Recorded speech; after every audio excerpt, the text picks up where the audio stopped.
favorite scary movie.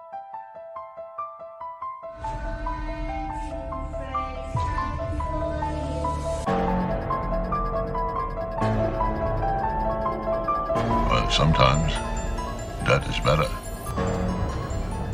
I am the devil, and I am here to do the devil's work.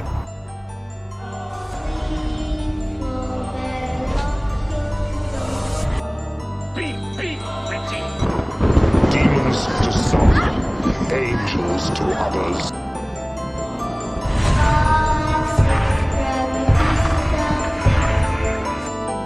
Do you want to play a game? Here's Johnny!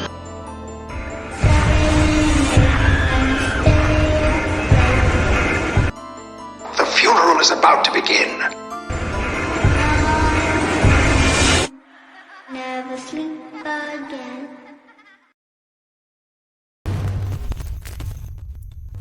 Elmers, we're back. Rob hosting tonight, and I've got with me Michael.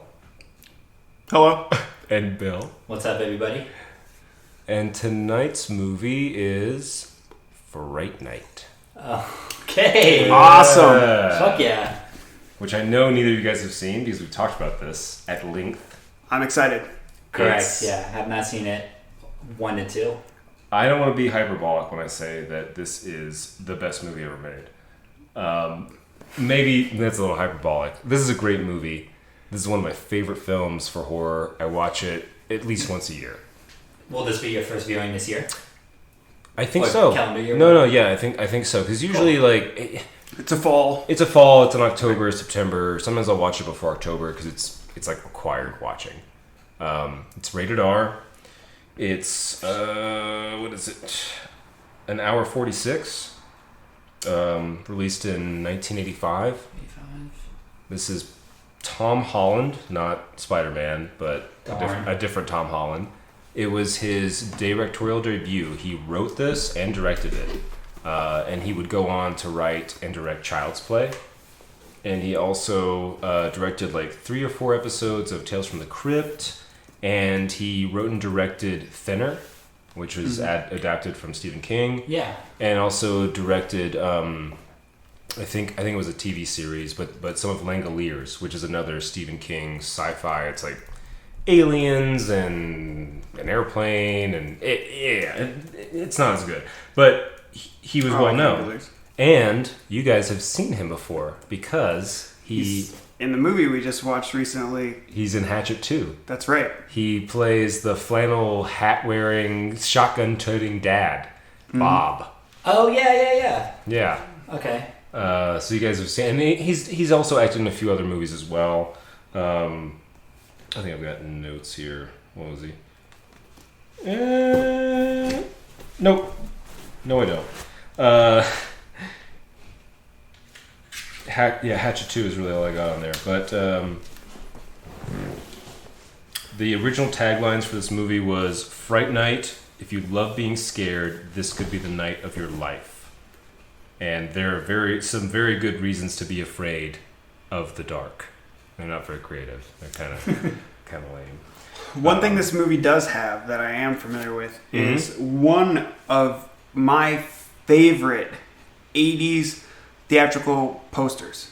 The poster art for this is fantastic. outstanding. Very It's cool, those yeah. old school hand painted posters that you don't really get very Bill, if often. you got it pulled up. I think I know it, but you can pull it up It's. anyway. I mean, here I've got the. This is actually the logo for the. But it's not the art. But the F in Fright and the T in Fright are fangs. It's Yeah. a bunch of clouds over Jerry's house that are kind of shaped in a vampire. Yeah, Yeah, it's I know classic. this. Yeah, man. I know It's so this good. cover for sure. Yeah, it's awesome.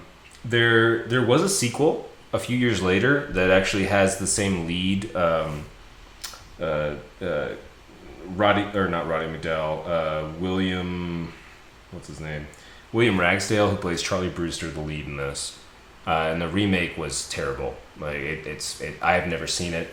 Then there was Colin Farrell? no. This is the sequel in like '88. But you just said the remake was terrible. Then there's the sequel is bad. I've never seen it. The remake is good. The remake The is remake actually is good. The remake is pretty good. Colin Farrell plays Jerry Dandridge, the vampire. Anton Yelchin plays Charlie Brewster. I like him. And the guy who plays McLovin in Superbad, I can't remember his name. Christopher Mintz-Plasse. Yeah, Yep. Mintz-Plasse plays the best friend Ed, who is the guy who plays Ed in this is fantastic. He is such a good role. He's so animated. The original role of Charlie Brewster, the lead, was tried out for by Charlie Sheen, but Tom Holland thought Sheen was too like cool, heroic, kind of. He wants the guy next door. The main premise of this movie is that Charlie Brewster is a teenager. He's obsessed with horror movies. He's kind of a nerd. He stays up late watching the old '60s, B movies with his favorite Peter Vincent, who is Peter Cushing's Vincent Price Hammer mixed films. together. Love it. Already love it. Right? And so you get these fake scenes from movies that he's watching on TV of this Peter Vincent guy who's played by And this is Eddie Brewster? No. Charlie Brewster Charlie is the Brewster. character. And that's the guy who watches the film. Yeah, he's the teenager. Punky's older brother. Punky's older brother. Okay. And he's watching Peter Vincent, who's played by Roddy McDowall, who was a vaudevillian. He would started acting in the 30s as a child. So he's very familiar with these sort of hammy, bad horror movies. Some dude who played the same character in 10 films. And when Tom Holland wrote this movie, he wrote that piece for Vincent Price. Wow. And Vincent Price had been getting on in years and was shying away from doing horror movies, so he didn't do it. And then when Roddy McDowall got tapped for it, he decided to go the other direction. Instead of being a stately, respected, he would be this B-movie, terrible, shitty actor. And it plays into it so much. I think there's one scene where he's like holding the crucifix upside down, or because he's just so bad at his job. But it's a great film. The girlfriend of Charlie is Amanda Bierce, who was in Married with Children for 10 years as Marcy Darcy. Oh. Okay. Which I never watched the series, but I mean, haven't either. Yeah, she was huge. And came out in like 93 and was a big ally and all that. But she's Al Bundy's like nemesis and the neighbor who's best friends with the wife. That's basically her role. And she's on Mad TV for like 27 episodes. The guy who plays the best friend didn't do much else. He had a couple other roles. He and Amanda Bierce, the girlfriend, were in another movie, a horror movie called Fraternity Vacation when they were first auditioning for this. But after that, he kind of got out of acting and was offered the role in the remake in 2011 and passed on it. But the lead, Charlie Brewster, his antagonist is Chris Sarandon, who's Susan Sarandon's former husband. I saw that on the post. I was going to ask if there was a relation. He plays, they were married for like 10 years. He plays Prince Humperdinck in The Princess Bride, if you know. Great. Yeah. I know exactly who he is. I'll recognize him instantly. Yeah. He after this, because he played a couple other villains, he tried to like not be typecasted, so he like played like Christ on like an off-Broadway show, basically, to like kind of rework his image. And Bill, you'll love this. He was born and raised in Buckley, West Virginia, and he's an alumni of WVU. No way. Yes, sir. Let's go Mountaineers. That's cool. He also decided to like bring in, which you'll see this. There's like 3 or 4 scenes of this, him like eating apples, which for whatever reason Chris Sarandon thought that'd be a good like quirk for his character. Does it have any like symbolism? Like, do things happen in the scenes with the movies eating apples? Not really. It's just kind of more of like an aesthetic choice. Like obviously there's the sound of apples, the snapping, the kind of casualness of it.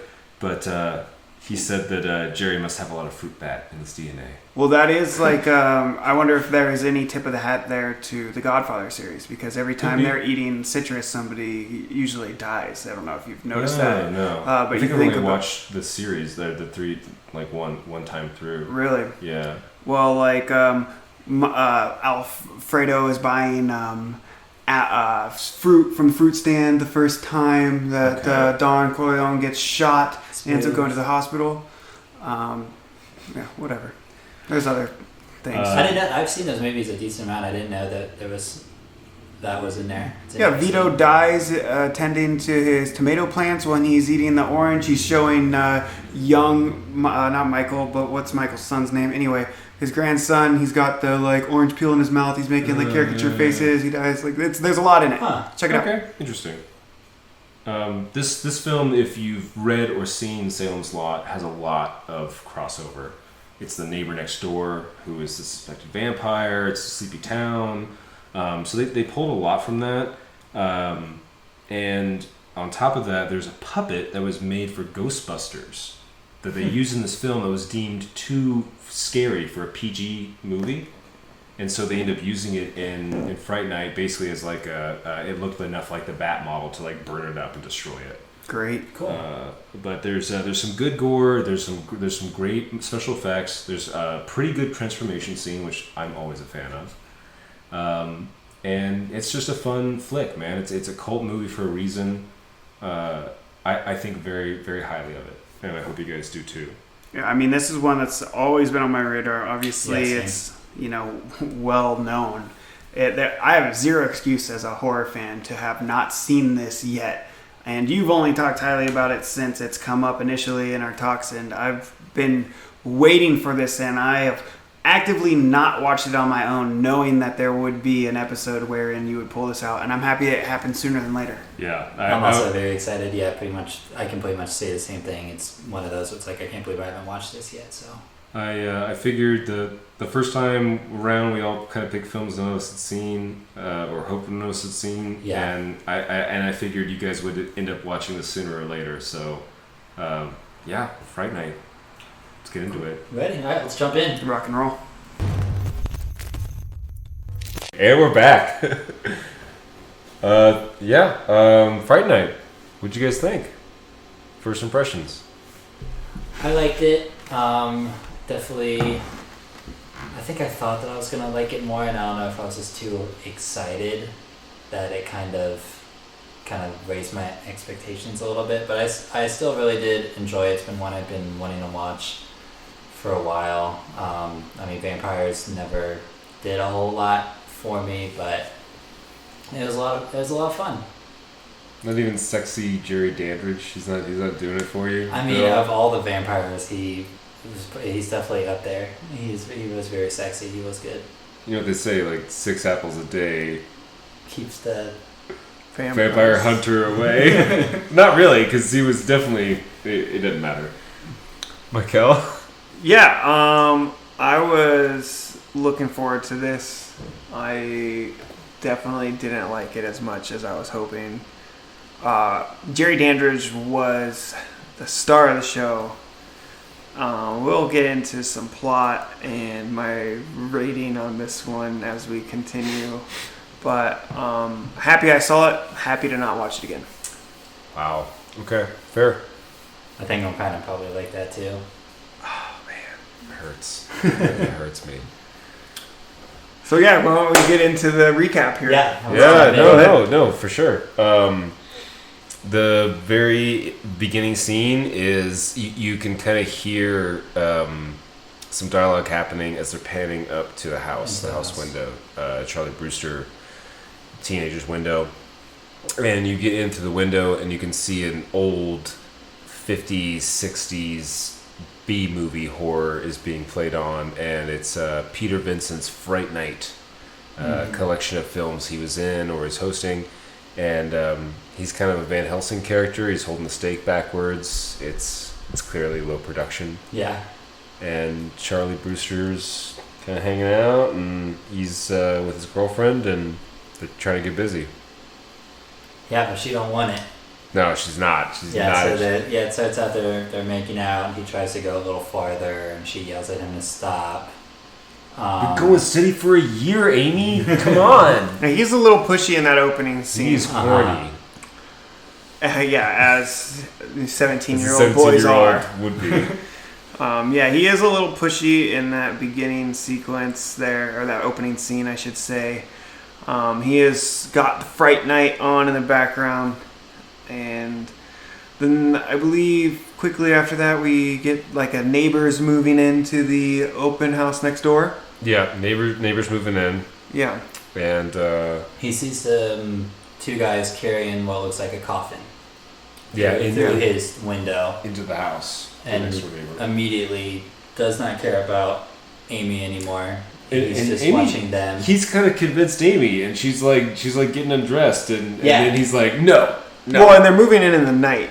They're moving like in the night. It's kind of strange. strange. Yeah, you would notice that, I guess. Yeah, you might would. stop and look. Yeah. But yeah, she's like, finally it was like, I'm ready to have sex. After a year. Undressing, and he's glued to the window. So they go downstairs arguing, which is when we meet Charlie's mom. And she makes a comment like, "Are you guys arguing?" Yeah, you're having a lover's spat. Yeah. And Charlie is looking out. He's looking out the downstairs window. He's like not paying attention to Amy at all. Completely invested in what's going on outside. And she's like, "I'll see you tomorrow, Charlie. Bye, Charlie." Yeah. I do admire Charlie's conviction from the opening scene of this film. He's got an agenda. He knows what he saw, and damn if anyone else tells him what for. Yeah, immediately. There's convinced. no swaying of him. He's watched a lot of Fright Night, so he would know. Yeah, he's a big fan of Peter Vincent and the Fright Night program. Mm-hmm. So then it's basically the next day, right? They're at going to school. Charlie's got his Bondo awesome Mustang. Yeah. It's a passion project. It's a passion project for sure. You can tell he's a automobile fan because he's got the posters on his walls all over the place. Like he's into the cars. Fun fact: that's actually Tom Holland's car. The director writer. That's like his daily driver. It's like his personal vehicle. That's cool. It's kind of fun. That piece of shit. And it's like a red, I don't know, 60s, late 60s. Probably Mustang. like a '67 Mach 1 Mustang. But he gets to school, and our favorite character, Evil Ed, is talking to him, and wearing like a Thriller shirt. Like it looks like the red. It looks like the red leather jacket, but it's like a linen, or not linen. It's like a cotton shirt. And he's talking about how he saw a vampire, which Ed does not believe, and then Amy just breezes past him, like shoulder checks her. Shoulder checks him, yeah. And they're kind of getting into it there, and then it kind of goes to him like coming home. Yeah, and then he's pretty much coming home, which is when the taxi rolls up, and a very beautiful woman comes out. She's, even though it's 3 p.m. in the afternoon, she has a very sexy dress on. It's like a gold mini skirt, it's super low cut. Fairly promiscuous outfit.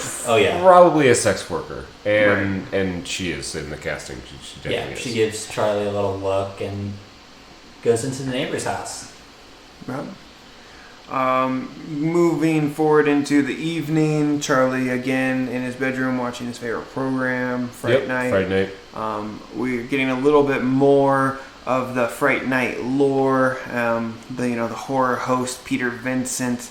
He shows one of his features every night and gives a little routine and hosting deal during that.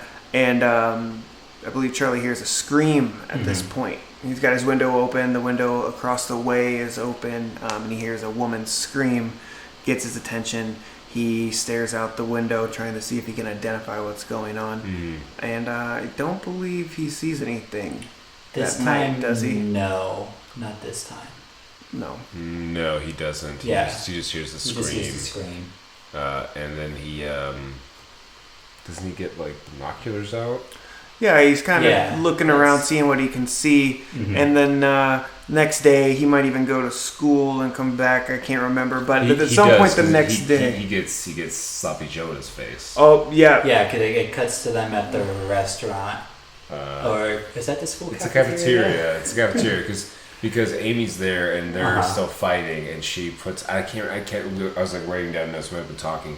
And she puts a Sloppy Joe in his face, and Ed is laughing it up. Because she's trying to talk to him again, and he's glued to the TV that's running a new story about another murder. About a missing woman at this point. Yeah, and it's just a picture of her on the TV. And it's clearly the woman that got out of the taxi. Yeah, he recognizes her. So he goes home, his curiosity's piqued, and he immediately gets his car in the driveway, hops out, and kind of starts nosing around the neighbor's house. Right.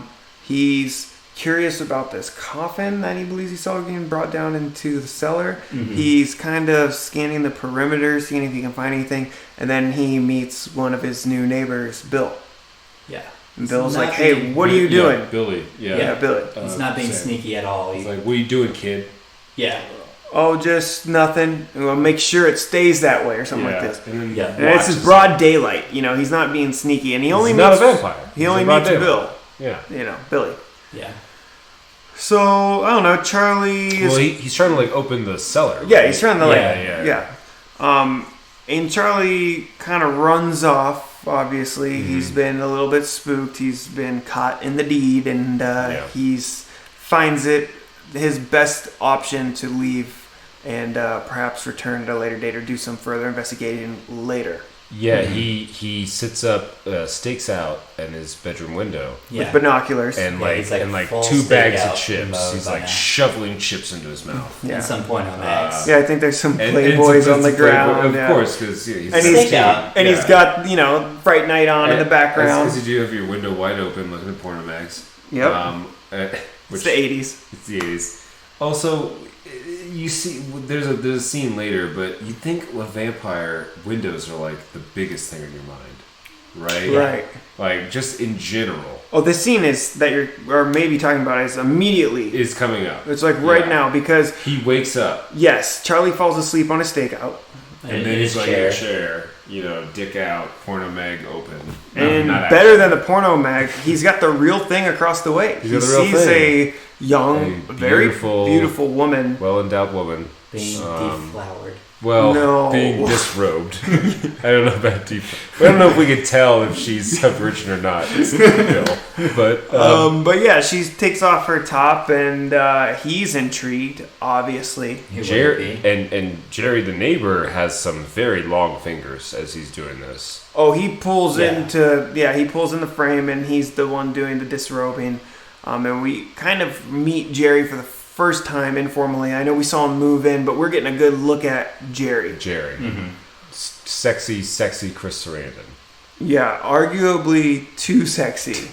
Arguably not. I think the right amount. This is R-rated. This is an R-rated film, so it fits. He's allowed to be sexy. He's very sexy. He's a very sexy man. He's Prince Humperdinck.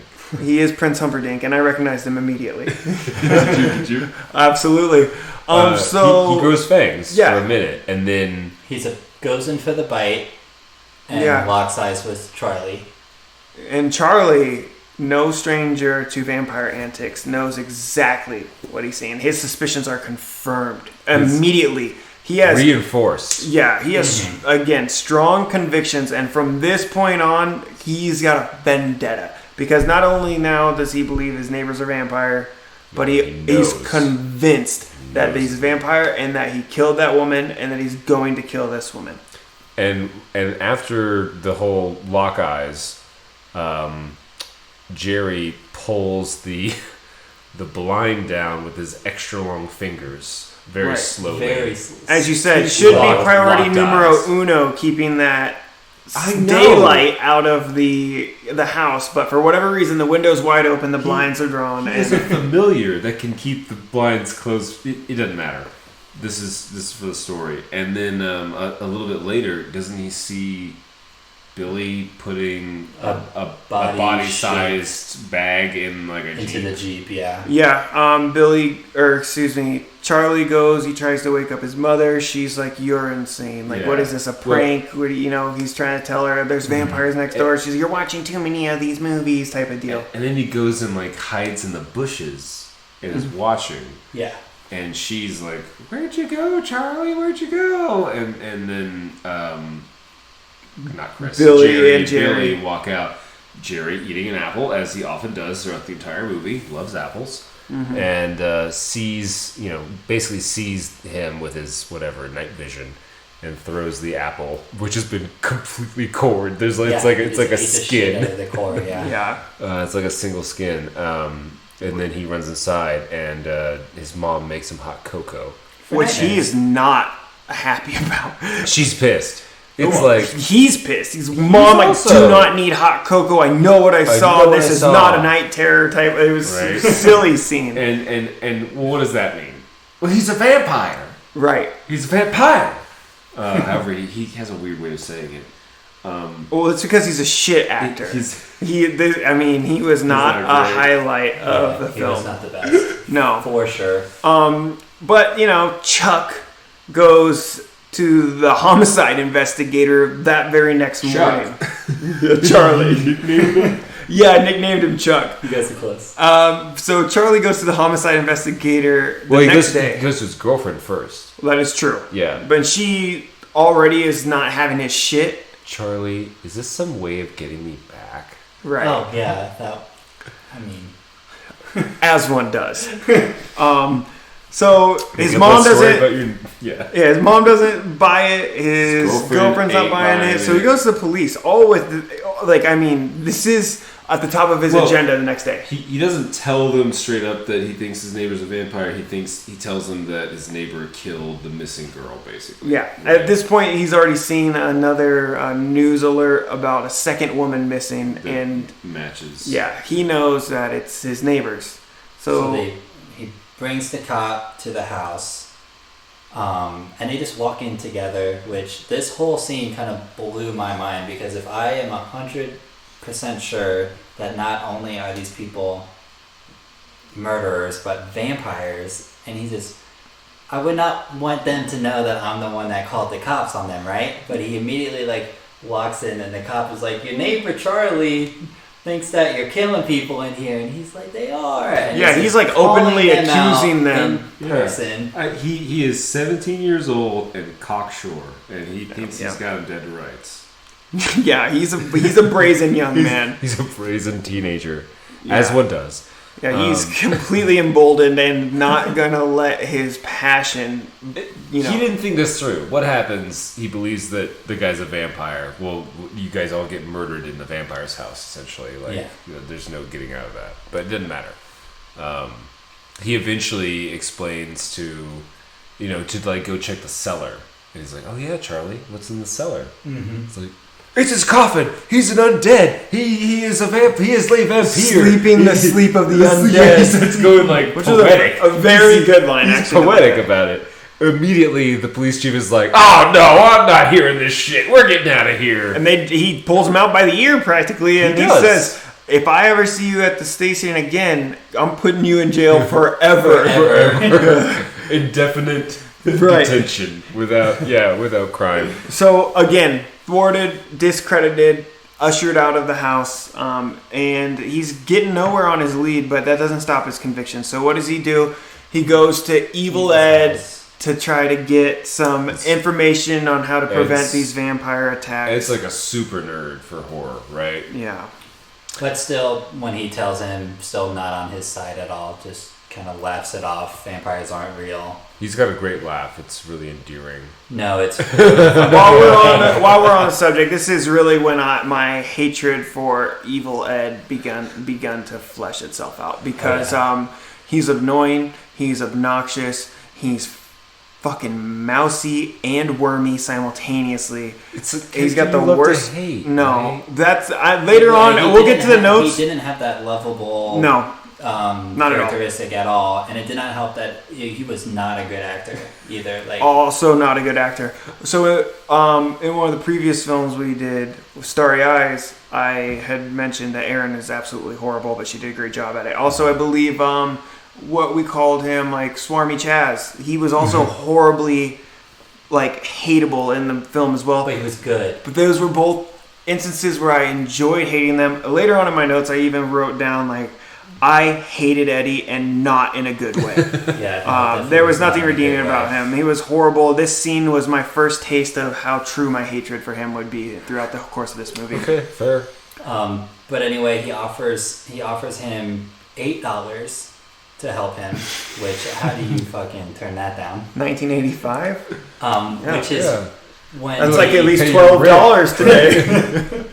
Which is when Ed kind of shells out all the great vampire tropes we all know. He's like, "Oh, you gotta wear garlic around your neck, Right. hanging out your windows. You gotta have crosses, keep stakes. He does mention that the crosses, you have to mean it, which is a recurring thing through Yeah. the Did he? Okay, because He did mention that. Okay. But he talks about garlic, he talks about holy water. Which you think would all be things covered in the Fright Night series hosted by Yeah. Peter Vincent. He's literally in his background making out Yeah, TV that shouldn't show. have He been watches any it new all the time. information. Not at all. But it doesn't matter. He's not very, he does not pay attention. It's his background.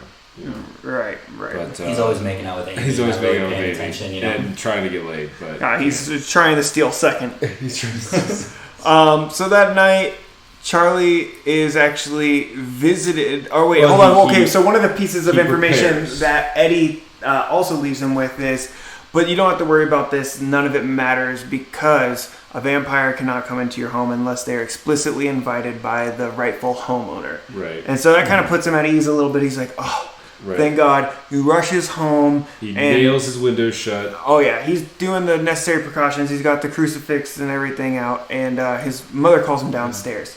Charlie, come downstairs. I want you to meet someone. Lo and behold, And it still doesn't occur to him.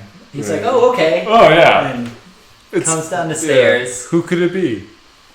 Jerry. of course. Which that was the great how he comes down and he's kind of sitting in that chair facing away. With and his you kind hand of up? see you barely. Yeah, that was And that was a then- great what are they formal drinking? introduction. Bloody Marys. That was a great Yeah. little bit. It was kind of hidden. They didn't even acknowledge it, and it wasn't reoccurring. But Yeah. of course, 8 p.m. Mom invites over the new neighbors, and she serves them Bloody Marys. And In a slightly later scene, he's whistling "Strangers in the Night" by Frank Sinatra when he's like walking around and stuff. Yeah, there's little nods and things like that I love. And I was enjoying this all the way up to this point, especially when Jerry kind of gets up and acknowledges Charlie, and he gives them the whole were you? Oh, I would never come over uninvited, but Right. now that I am, I'll come over anytime I want. Anytime, yeah. With your mother's permission, of course. She, of course, anytime, Jerry. Yeah, she's and smitten. And she's single, so she is all over. Chris because Sarandon, as we've 'cause covered, he's sexy. he's super sexy. He's sexy.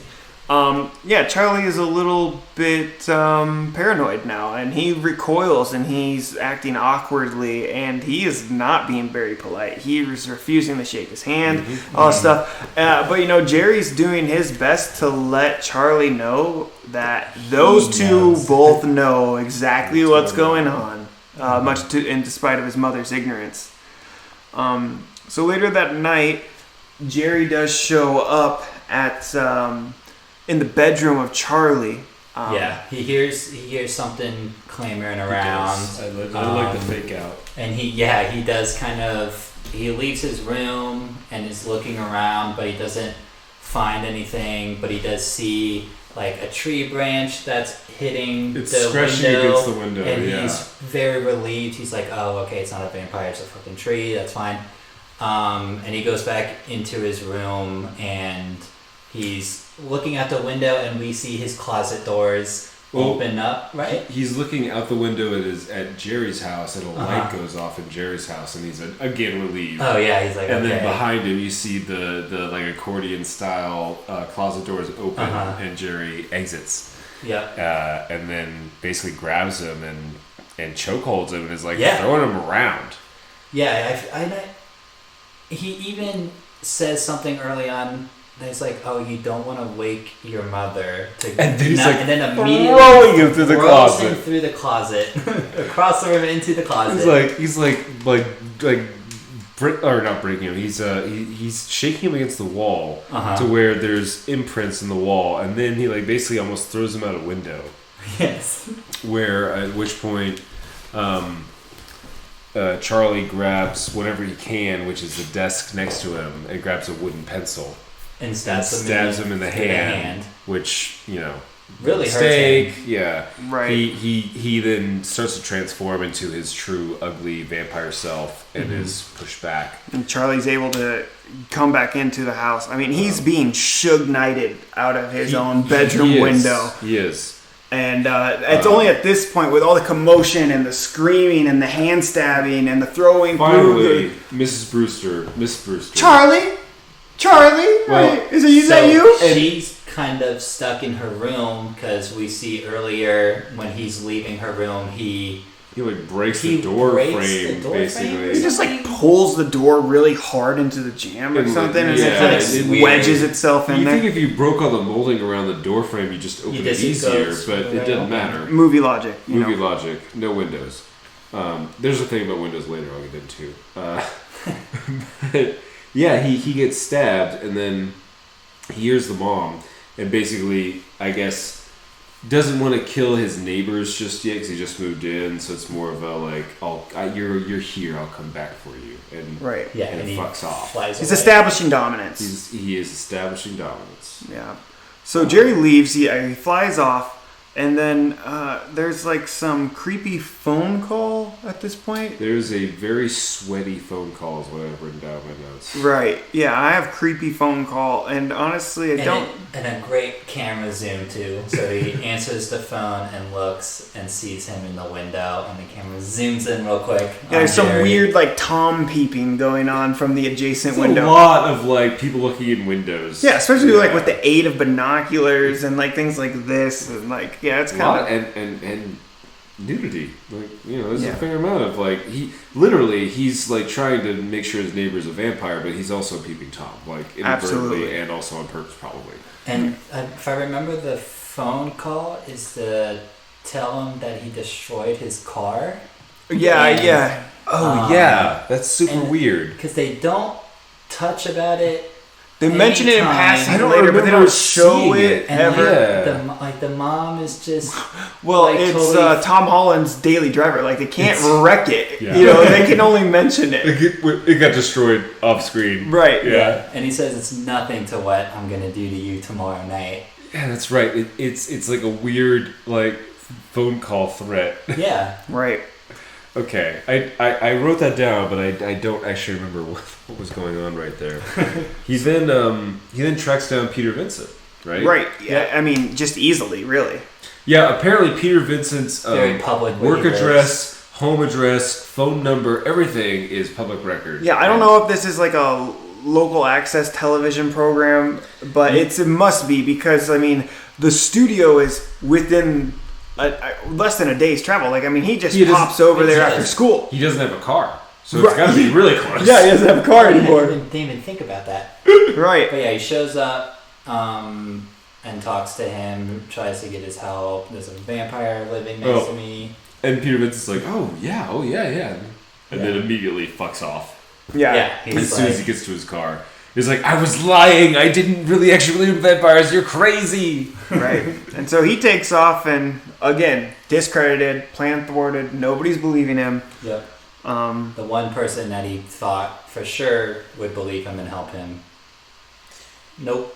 So he gets back home, and he's, again, with Amy and Ed, kind of talking about, how crazy it is that his neighbor's a vampire. Well, he's going to kill him. Yeah. They drop over out of concern for him. They are very concerned. And Amy's like, if you stab him in the heart and he's not a vampire, then you murder him. And he goes, you can't murder a vampire, Amy. They're already dead. Yeah. And at this point, his room is filled with candles. It's just so many candles. Crosses. Garlic. Everywhere. Yep. He's completely preparing to keep any vampiric presence out of his room. Whatever he can do. And he has plans, like we said, to kill Jerry in his sleep. He says none of this stuff matters because he's going to go over to his house tomorrow or in the night and kill him with a stake through the heart. So Amy and Eddie actually go to Peter Vincent on their own accord. Yeah, when they see him in the room with all that shit, they finally are actually starting to worry about him. They see how seriously he's taking it and everything. Did you meet our fruitcake friend, Charlie Brewster? So is what Ed says when they also know they know where he lives. Charlie knows where he works. They know where he lives. They know his apartment. It's all public information. They show up. Oh, Also, right when they show up, he's like, he just got an eviction notice. Peter Vincent, like, just got like an old school, like, gothic font eviction notice on his door. Because his show was canceled. His show was canceled. Yeah, you should have watched it. Because not enough young kids believe in vampires. They want to see guys in ski masks murder young virgins. Right, exactly what they said, right. So he's down on his luck, is not giving these kids the time of day either until Amy says, "We'll pay you." I have a $500 savings bond. And he's like, "All right." All right. He like steers them like back away from the door immediately. And so they come up with a plan to call Jerry and come up with some, because Evil Ed is like, "Oh, what about all those vampire tests you did in Orgy of the Damned?" Yeah, this phone call was very strange. It very much felt like a prank phone call. Right, they absolutely, because the three of them, Amy, Ed, and now Peter Vincent, they just call up Jerry Dandridge on his house line. They're like, what about touching a cross? It's like, oh, he's a born-again Christian, so crosses are sacrilegious or something. And it's like, oh, okay, well, what about holy water? And he gives some excuse like, oh, it's just tap water, it won't be blessed. It's like, oh yeah, that's fine. Yeah, as long as it's not blessed, that's fine. But you do have to come over after 6 p.m. because I'll be busy. Right. Sleeping. So he does invite the three of them over, and they all show up with Charlie. Yeah, well, they basically the ruse is that the friends come back and tell Troy they got Peter Vincent to do the tests, and they all go together, right? So they show up there with their little vial of holy water. And if it touches his skin and he's a vampire, he's just going to blister and fester and burn. And I think it is important to note that when Jerry meets everyone, he is immediately very drawn to Amy. Right. Kind of stares her down a little bit and approaches her and kisses her on the hand and says, "Isn't that how vampires are supposed to greet?" Or something like that. As the joke. Right. So the whole movie, he's like still moving in, so there's boxes everywhere. And there's a scene where there's actually I think 2 scenes where you see him going through a box, and there's an oil painting of what is presumed to be a long lost love or wife who looks exactly like Amy. Right. I must have missed that. Exactly like Amy. That makes sense. With the hair and everything. And a bow, I think. I also wrote, doesn't matter. He's all about that. He's smitten with Amy. That 16-year-old. So Jerry does agree to drink the holy water in front of everybody, which he does. No effect. Not holy water, and he's fine. He's absolutely fine. Yep. And Charlie's not buying it though for a second, and he even starts making exclamations like, "It's not blessed water. That's not blessed water. Yeah. I know what I know. This man is a vampire." And Peter Vincent saying like, "No, he drank the holy water. We all know nobody could do that if they were a vampire." And he goes, "Well, you're wrong." Yeah. Jerry's trying to get his $500. Just make this quick. Or Peter Vincent is trying to get his $500. And he accepts it, but he doesn't buy it. Right? Yeah. And he's like, well, I guess you're not a vampire. And then Jerry's like, oh, I'm glad we settled that. All right. Let's see get you you guys out of here. So they're leaving, and Peter pulls out a little flip mirror. Yeah, he's got like a stage compact, makeup compact that's like 4 inches long. Yeah. And he's ahead of everybody else, so he looks into it and looks at everyone behind him, and of course, Jerry doesn't show up. Right.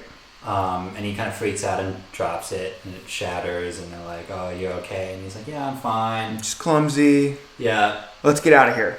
Yeah, he rushes people out. He rushes the kids out of there, and they start driving away. And Charlie starts driving away. He just leaves them. Yeah, and they're like, "What's wrong?" And or whatever. Charlie's so perceptive. He's like, "You saw something in there that made you know he's a vampire." It's like he cast a reflection.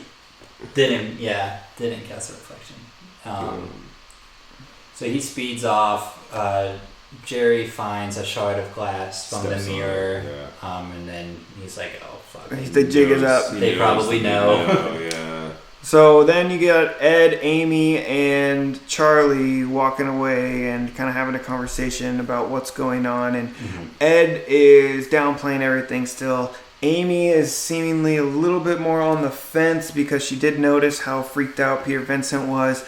And Charlie, again, just reaffirmed he's knows for a fact that Jerry is a vampire. And so they're trying to like take shortcuts to get wherever they're going, or at least Ed is, and he's like, "Let's go through the alley." And Chuck is like, "Absolutely not. No way." Let's say he was a vampire. Would you go to that dark alley? And he's like, "Oh yeah, maybe I would." And so then he does by himself because Charlie is not going to go through there, and Amy's trying to console him, and so Ed plays one of his great practical pranks, and he's like, and like, honestly, fuck Eddie. I don't care to even recall this. If somebody else wants to take over, I don't like Eddie at all. He screams from the alleyway. They rush over to him, and he claims that he was attacked by Jerry and is bitten on his neck, and then he like shows his neck and there's nothing on him, and then he says, "I'm gonna give you a hickey." He pretends to like attack Charlie, who's frustrated and upset and feels betrayed. And Amy and Eddie are laughing at him, and this is further frustrating Chuck. And they storm off and leave. And leave Eddie, and Eddie's still walking through there. He's laughing by himself. He's just having a riot with his pranks. Until he starts hearing and seeing things around, and he's kind of freaking out. He's alone in a dark alley, which he had just been warned about. It's getting foggy. It's getting real steamy. Super foggy. Yeah. And then boom. Jerry's there. Boom, Jerry. In a huge duster, looking sharp. This duster is like calf length? I don't know. Ankle length, maybe. Yeah. I mean, he does look good. He does look good. But Ed's starting to think maybe there is something going on here. And so he starts running through the alley and ducking and diving and taking sharp turns. And every turn he takes, he sees Jerry in front of him already 2 steps ahead. And he starts freaking out. He eventually gets backed up into a dead end. And Jerry, again, shows up through the fog.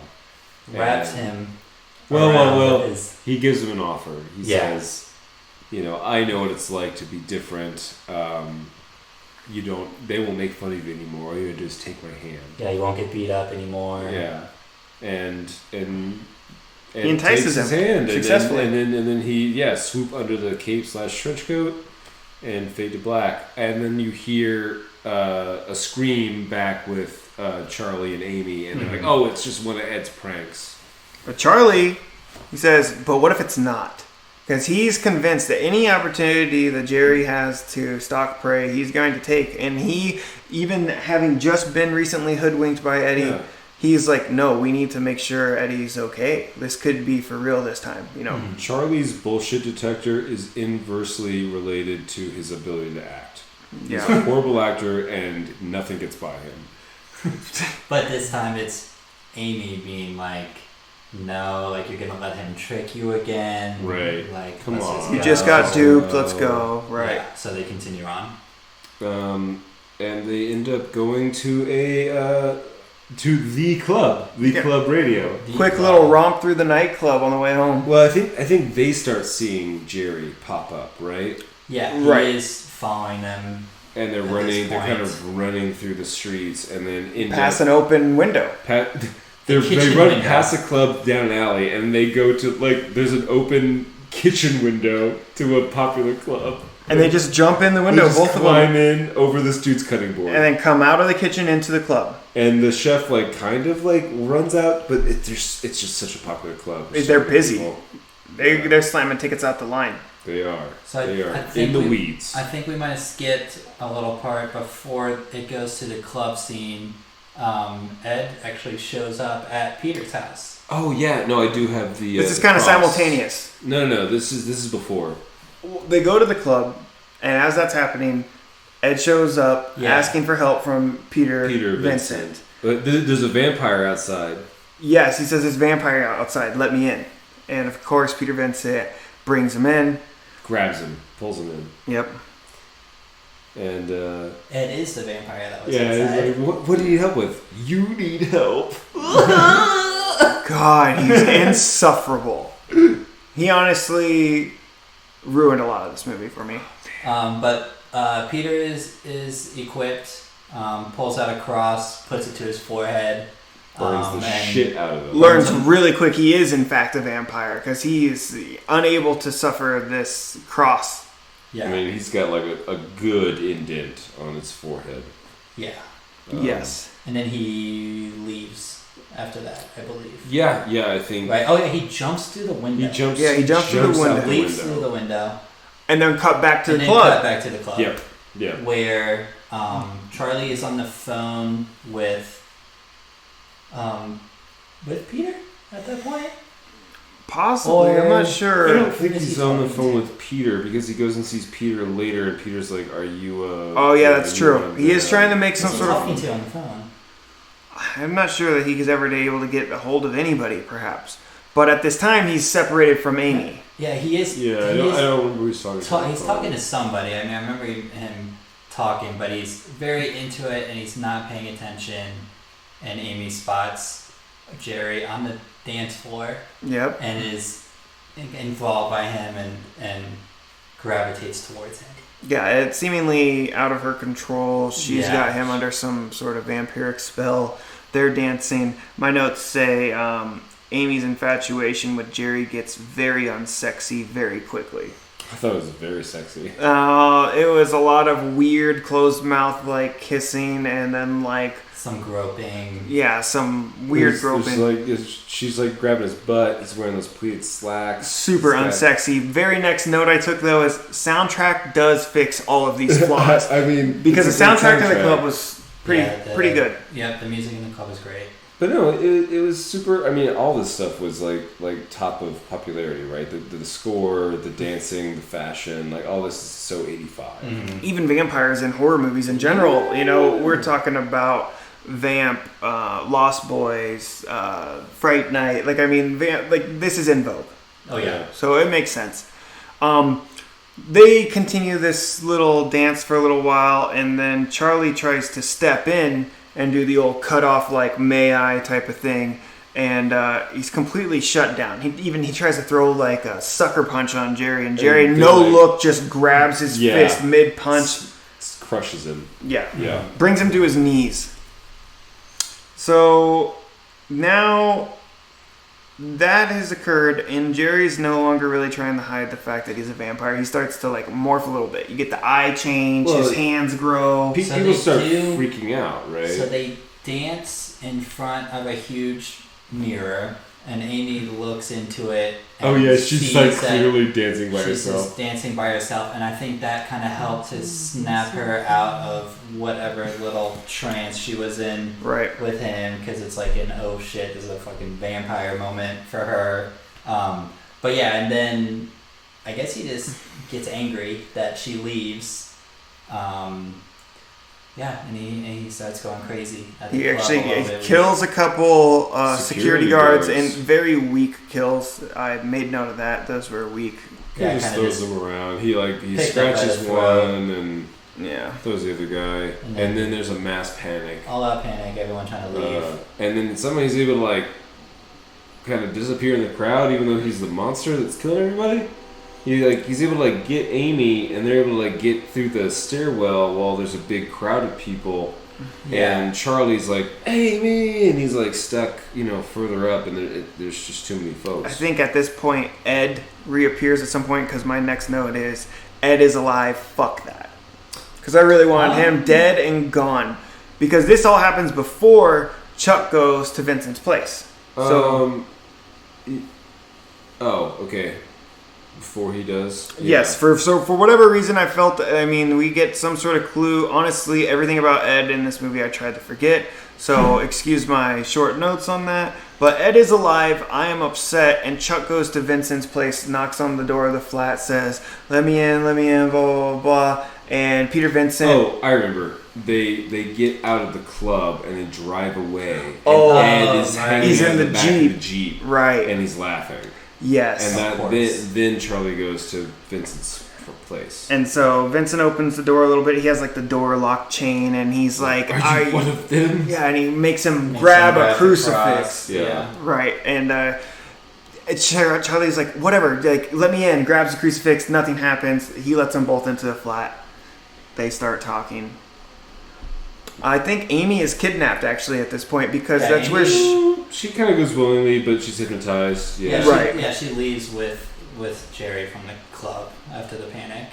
And they get a little frisky at Jerry's place. She is in all white. She's got like. She wakes up in that gown in front of the fireplace, and Jerry comes in and shirtless, takes off his shirt, and they get into some heavy petting. Yeah, he starts sucking on her neck, real sexy like, and then the fangs come out. Fangs and penetrates her. Yeah, she stops him a few times, and you kind of think it might not happen, and then all of a sudden she takes her dress off and lets him bite. She unclasps her dress, and like a lot of vampire movies, it's very sexual. The whole sequence, all that, and Chuck and Peter Vincent decide to go to do the Jerry's final house battle and kill him, because the only way they're going to save her is if they kill him by dawn. Right. Because everything else in the movies has been right so far. Yeah, everything in the movie's been right. According to Peter Vincent. So if they can kill him by dawn, she will not change into a vampire. So they show up, gear in hand. Peter Vincent's got his giant wooden duffel bag kind of thing. It's full of vampire killing equipment. Stakes, crucifix. That's a personal effect. It's not something that gun in there. Yeah, like this is like a 45 in there. Yeah. You never know. And they're about to like walk up the steps, and Peter's like, maybe we shouldn't go down, up into the front door. We'll go around the back and sneak in, and then the front door like swings open, and this house is curtained in fog. I mean, there is my God, just rolling off of it, yeah, like San Francisco Bay. Like, it is insane. Absolutely, it's the middle of the night, and for some reason, this fog is illuminated coming off of the house. Illuminated. Yeah. So they enter the open door. Yeah. Obviously, as one does. It slams shut behind them as soon as they go in. And a cheesy as fuck moment occurs right here. Oh yeah. Jerry reveals himself at the top of like the double staircase, and he says, "Welcome to the Fright Night," which is Peter Vincent's line from his movies. And he even impersonates Peter. Like he does the trill and all that. Yeah. Honestly, I am at this point no longer enjoying this movie. Really? Yeah. I am fully committed to Okay. At this point. Fair enough. So after the cheesy Fright Night line, Peter does brandish a cross, and Jerry is kind of like, "Are you kidding me?" and like grabs it and just crushes it. like Play-Doh. Yeah. Absolutely. Yeah. But then Charlie pulls out his, because he's got faith, I guess. Mm-hmm. And at this point, Peter doesn't, and he immediately has to shield himself from that, and you think they might be able to do something, and then out comes Billy who's seemingly not a vampire because he's unaffected by the cross. We've seen him in the daylight. They made comments about the gun earlier, like the gun is for Billy, like the familiar, because he's in the daylight, so he's not a vampire. Right. So they plan on shooting him and then using the crucifix and the other effects to take care of Jerry. So the crucifix does seem to work in the hands of Charlie, because he does believe that this is a vampire, and he definitely believes that because he's a vampire, he cannot stand up to the power of this cross, and that does seem to have an effect on Jerry. And then Peter leaves and goes back to Charlie's house. Jerry says something about Charlie's mom. Yeah. I don't know exactly what he says, but they're like, gonna go after her, basically. So Peter goes to go check on her. And goes next door, goes upstairs. The sheet is over, and you can kind of see like a red hair. Yeah, it looks like a straight up mop in the bed. You know what I mean? Like the old trick pillows and a mop type of deal. It's Evil Ed with like a Raggedy Andy doll wig on, for whatever reason. And he's pretty transformed at this point. Yeah, He's yeah. Kinda, He's super vampire-y. yeah, super vampire. He's got like his teeth are all kinds of fucked up, and his face is fucked up. He's got scarred. His eyes are crazy. I think real quick before this occurs, so we're back on the staircase and they brandish the crucifix. Billy comes out of nowhere, knocks the crucifix out of his hands, and then Peter actually takes the gun and shoots the homeboy, right? That's yeah, later. Not yet? Okay. Yeah, a little bit later. So yeah, at this point after, what's it, Ed is attacking Peter, and he gets out of the room and is like kind of cowered in the hallway, and then out comes Ed as a wolf. With crazy eyes. Yeah, just a crazy eyes. full-fledged wolf, fucking not a wolf. werewolf, not a lichen. Like No. it's an actual like gray wolf comes out of the bedroom. Yeah, that was a little strange. Lunges at Peter, who Slow-mo. stumbled backwards and broke a table.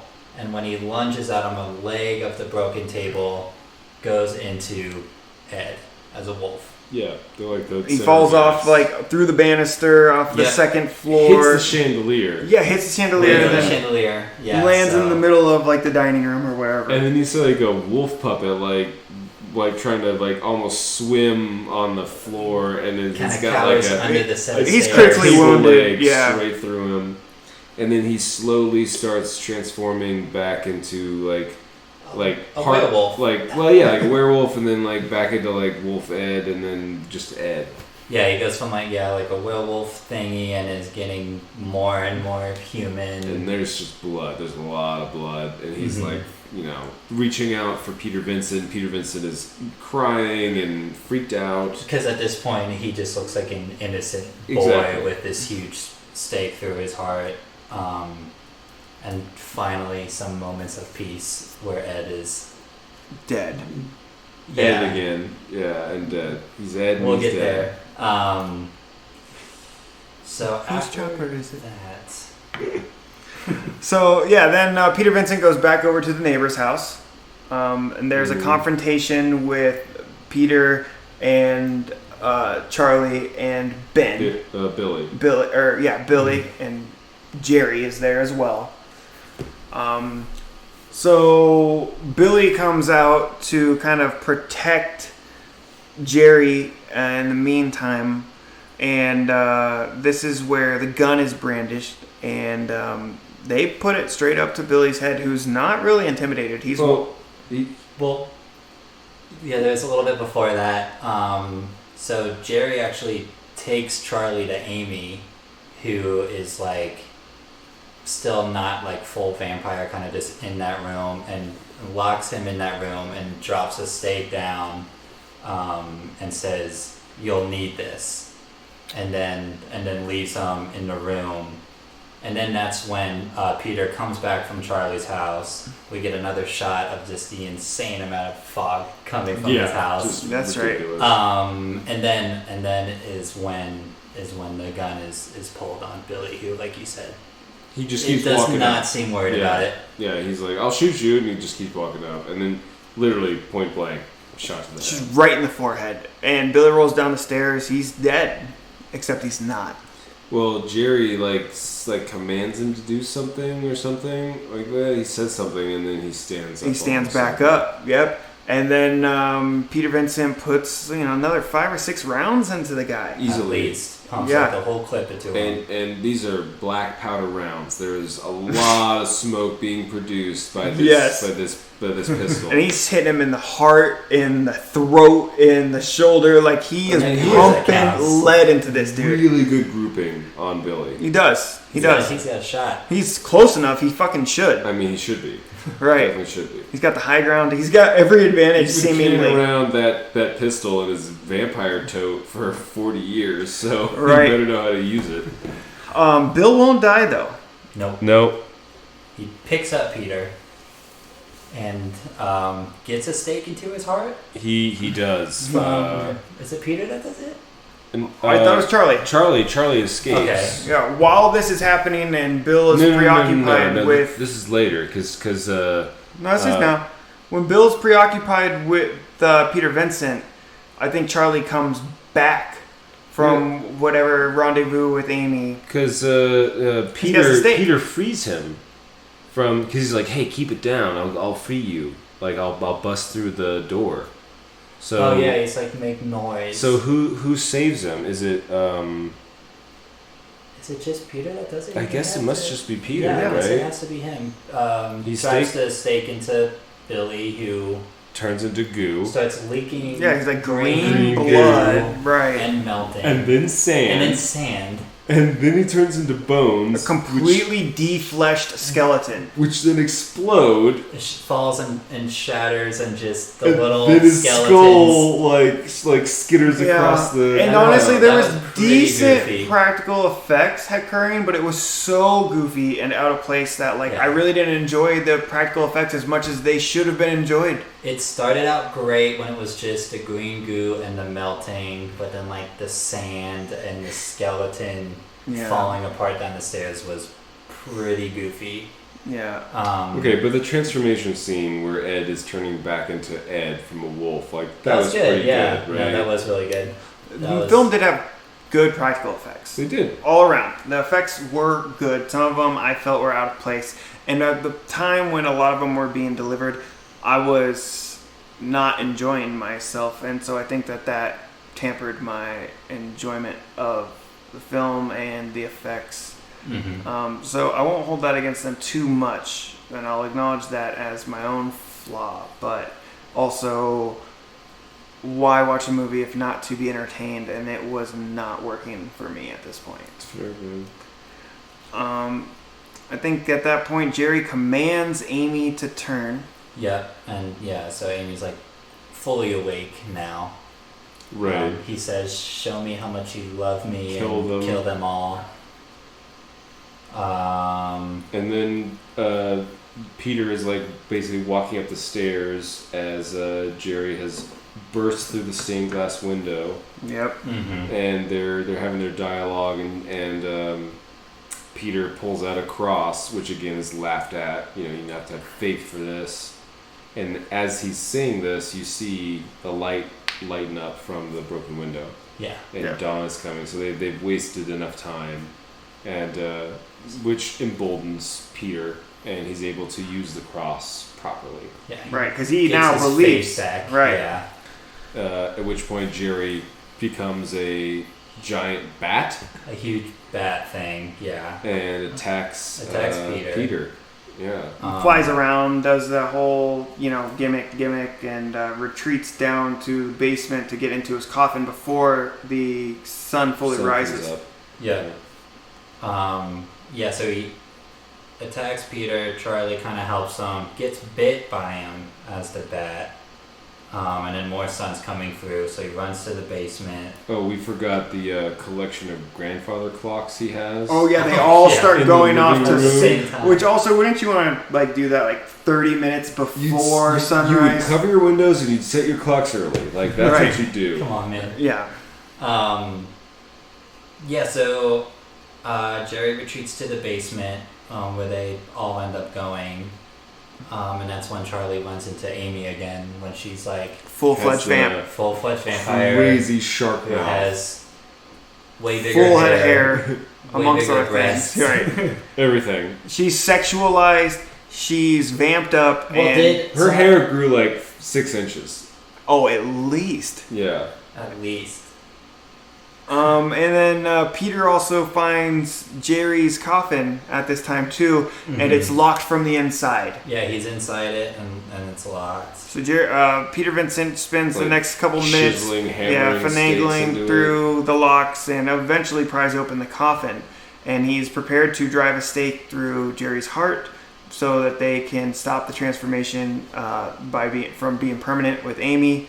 And he gets the stake into Jerry. Kind of looks a little bit like it's more shoulder. Like he might have missed the heart a little bit. Because Jerry sits right the fuck up. And he's not dead. He like just immediately Yeah, I made a note about the classic vampire rising up from a coffin like completely stiff. Yeah. And I think he removes the stake and throws it across the room. And in that effort, he accidentally hits a window. He hits a window, and One of the many basement windows. Right, that have all been blacked out, that nobody had realized were in the basement prior to that moment. And then, of course, Charlie sees, or he hears a crash, he looks up, he sees broken glass, he also sees the sunlight coming through, and he gets the genius idea to start smashing the windows. Right, because Jerry is attacking Peter pretty heavily. Yeah, they're preoccupied with each other, and Charlie's trying to not kill Amy, but also trying not to be killed by Amy. Also, yes. Yeah, she's like attacking him at this point too. But yeah, he's just taking whatever he can grab, throwing them into the windows. Peter too. I mean, I think between the two of them, they smashed like 10 windows in that basement. Right. There's a decent amount of light coming in.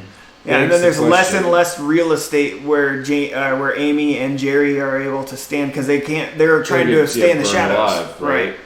And eventually they back Jerry up into, or not Jerry. Jerry's able to back Peter back into a corner, and Charlie runs past him, and behind him is of course like a huge window with a curtain in front of it. Right. And he just pulls the curtain aside, shoots Jerry back like a fucking Kamehameha wave. Like he gets like pummeled into the opposing wall and starts just burning up in green fire. Yeah, except it gets set on fire and his turns into the Ghostbuster prop. His skeleton becomes the Ghostbuster prop, which is like kind of a humanoid bat thing that's got like a big bat skull and giant wings. Lou Diamond Phillips shows up. If only. They freeze it. Yeah. And then after he like finally burns up, it just disappears like magic. It doesn't set the house on fire or anything like that. And Amy's okay? Amy's fine. Amy survives. She's not cursed with undeath. And, correct. And then it kind of. And then the house is for sale. The next morning, the house is for sale.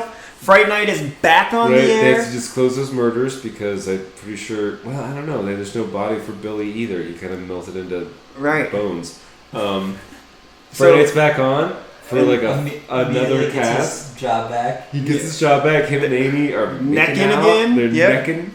And instead of vampires, it's sci-fi.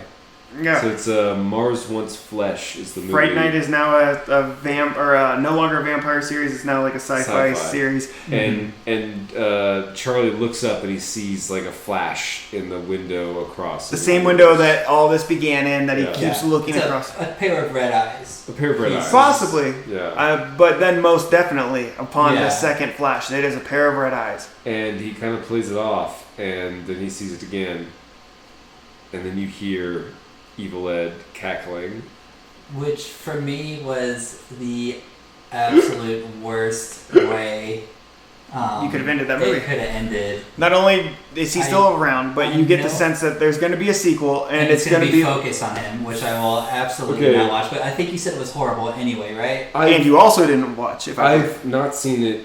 It is supposed to be pretty bad, and you guys didn't even like this one. And it does not. Evil Ed, I think, is maybe in it, but it's not about him. It's about a woman, a female vampire, and Charlie goes to college or something. So how do you pull that off? So it takes place at the dorm, basically, at the college dorm. So, but I haven't seen it. And there's actually a third one. Yeah, my final note was hate Eddie. And apparently, last year, Tom Holland said he was working on Fright Night Resurrection, which will come out in a couple of years or a year from now, and it completely ignore everything else. It will pick up where original Fright Night left off. If you're so interested, maybe I'll give it a shot because I like to go into things pretty open-minded. I was excited for this one. It was pretty enjoyable for the first half. Some of my notes on this one at the conclusion were, I'm losing interest in this vampire shit. There's gimmick after gimmick after gimmick. Sunrise, who would have ever guessed that? Amy is turned back. Everybody is happy. Jerry dies. Charlie has his love interest. The house is for sale. Peter Vincent gets his job back. Evil Eddie comes back. Like, this movie was about 25 minutes too long for me. and I don't know. I'll quit harping on it and let you guys talk about it. 63 out of 100. Okay. That's not too bad, based off how you were talking Yeah, about it. I thought you rated it way lower. There was good soundtrack. It had a lot of good effects. There was a lot of promise to this film. It wasn't poorly shot. It didn't have bad audio. Like, a lot of these things factor into I mean, it is, I think, the lowest rating I've given a film that wasn't Horrors of Malformed Men or Great flick. I think you rated Lawnmower Man in the 50s. Well, let me revise this. 43. Fuck it. I don't care. And that's how much I care about this movie. I can easily shave 20 points off of it. 43, going with it. This was definitely not as good as Lawnmower Man. I've enjoyed almost everything more than I enjoyed this. It was tired tropes, happy endings, too long. Fuck it. 43. Okay. Official. Stamp it. Okay. All right. Go ahead. I'll rate it myself, but I'll respond to that because this is a parody movie. It's a self-aware movie about the tropes. Like, this came out fucking 20 years before Scream did. So they're making fun of vampire movies in general. In fact, Peter Vincent makes a joke about slasher films in the film, and the whole movie starts off with them watching old like vampire movies, 60s movies. I'm not saying you have to like it because of those reasons, but those tired tropes and the happy endings, like, that's part of the package deal. All valid points. With However, but if you didn't enjoy it, man, it wasn't if you didn't enjoy entertaining. it, then you didn't enjoy it. I like this movie a lot, and so I rate it highly. It's nostalgic for me, and I watch it every year. Good. So I'm not hurt that you don't like it. I'm surprised. I thought you'd like it more, but it is almost 2 hours long, so I get the length. But no, I love this movie. It's great watching it again. I'm glad to introduce it to you guys. I wish you would have liked it more, but that's okay. This is great cheese. It's got some great kills. It's got some great special effects. It's got a transformation scene in it. Evil Ed is a very memorable polarizing character, whether you like him or not. And yeah, the ending. You even mentioned it too. It's like, Evil Ed better be dead at the end of this. I was like, oh no. Yeah. It's probably 7 out of 10 as well for me. 7 out of 10. Yeah. I definitely enjoyed it more than Michael. I do agree with most points that you made. I did really fucking hate Eddie. I think, honestly, at least a 6 or 7 point bump if he wasn't in the movie. And I did think it was a little too long. But I still enjoyed it. I was thinking a 65, which is why when you originally said 63, I was like... I want to give it credit for what it was and all those things. And, you guys made a good point. I ripped it to shreds, and 63 was too high. And what it really comes down to is I didn't enjoy it. I wasn't entertained. Yeah. And that's why I just shaved 20 points off.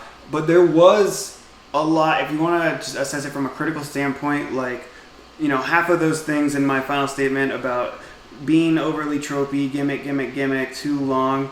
If you take that with a grain of salt based on when it came out, kind of being ahead of its time to do those things, then yeah, you could swing it back in a favorable viewpoint, I guess. And I'll have to be honest, if I'm just looking at it myself, our last episode, Starry Eyes, I probably rated it too high because I had zero expectations and I didn't recognize anything or know anybody. Going into this one, I was gassed up on it because I've been wanting to watch it. I know it's a classic. There were some recognizable names. And I think I was just weighted against my expectations. There came a certain point where I had to admit to myself that I wasn't enjoying the film so much. And I think that kind of snowballed because I'm sitting here looking at the clock, starting to hate some of the characters, starting to predict some of what's going to happen, and it lost its irony, and I lost my appreciation for it because I was actively no longer having fun. So set and setting, anticipation, expectation, all of those, that's where that 20-point swing comes from. Because honestly, happy I watched it, happy to not watch it again. Definitely wasn't the worst film we watched. It isn't the worst film we're going to watch. But for me, it also just wasn't my type of movie. I'm not interested largely in vampires more often than not. And it just, if you're going to be cheese and self-aware, give me some gore, give me some kills. Overindulge. Go over the top in the gimmick. Don't try to veil it thinly. I don't know.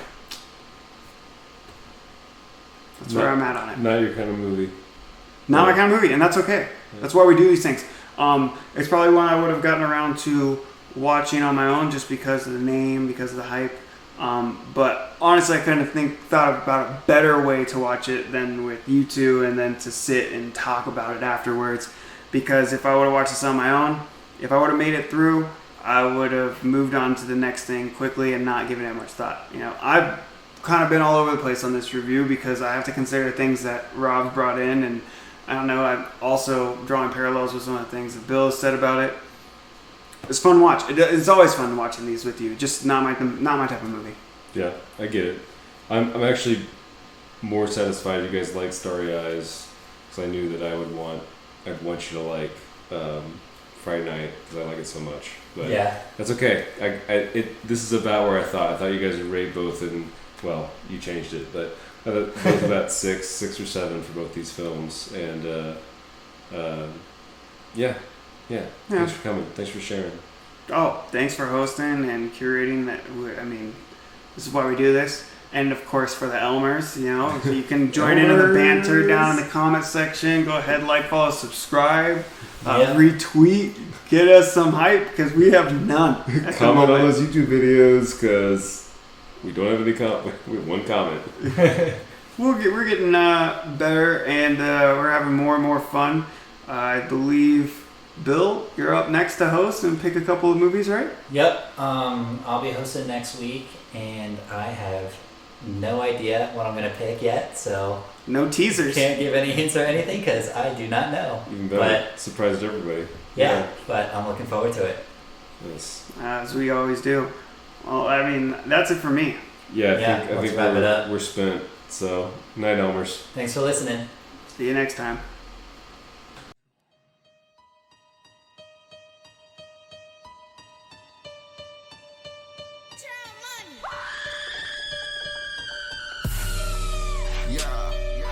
Pull up with us, watch 2 films. Come on, watch 2 films. Be scared.